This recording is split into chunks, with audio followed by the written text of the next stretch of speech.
President Trump is taking on Democrats after they refuse to condemn Congresswoman Omar by name for perceived anti-Semitic remarks. I thought that vote was a disgrace, and so does everybody else if you get an honest answer.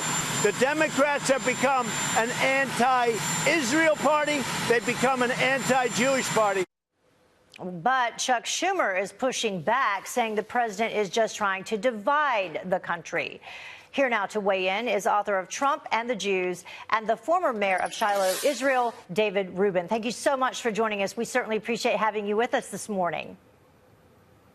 Well, thank you. It's good to be with you. So I want to bring up what Chuck Schumer had to say.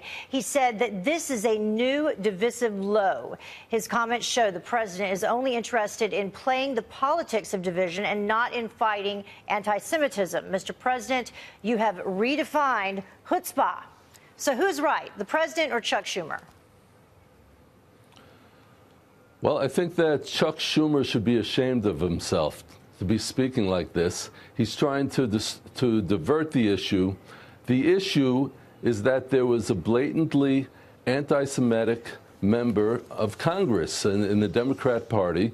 There's actually more than one, but we'll focus on Ilhan Omar, who made very, very, very, very harsh anti-Semitic statements.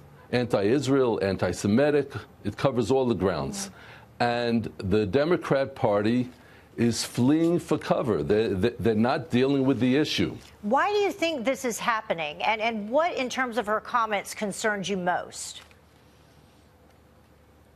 Well, she's using all of the old classic anti-Semitic statements, the charges of dual loyalty, that she would only accuse Israelis, only accuse Jews of being guilty of. She would never accuse a Guatemalan immigrant or a Puerto Rican immigrant or a Mexican immigrant or a Muslim immigrant from any other country of being loyal to a foreign country. Only Jewish Americans would be charged with that by her. And that is the old classic charge of dual loyalty. It is vicious.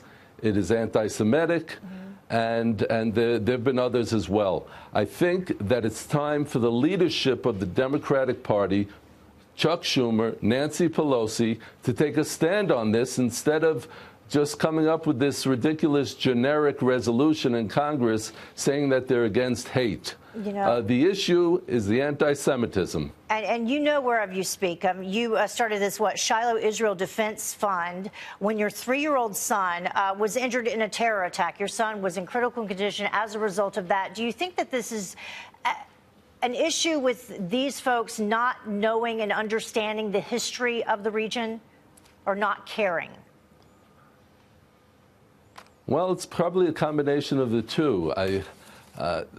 Look, first of all, my 3-year-old son and I were wounded in a terrorist attack carried out by members of the Palestinian Authority who were supposed to be negotiating peace with. Look, Ilhan Omar knows what she's talking about.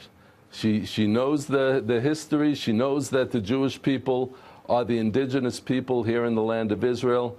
But because she is filled with this jihadist Islamic hatred, that she can't get over it. And no matter what she does, she can apologize.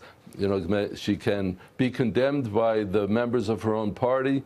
But when it comes down to it, she is going to be making more anti-Semitic statements. This isn't the end of it. I warn you, I warn everyone right now, we're going to be hearing from her again with more anti-Semitic statements. All right. It's a big problem for the Democratic Party if they don't stand up to it. Well, hopefully they are listening to you right now. David, thank you so much for joining us. We appreciate it. You're welcome, and thank you.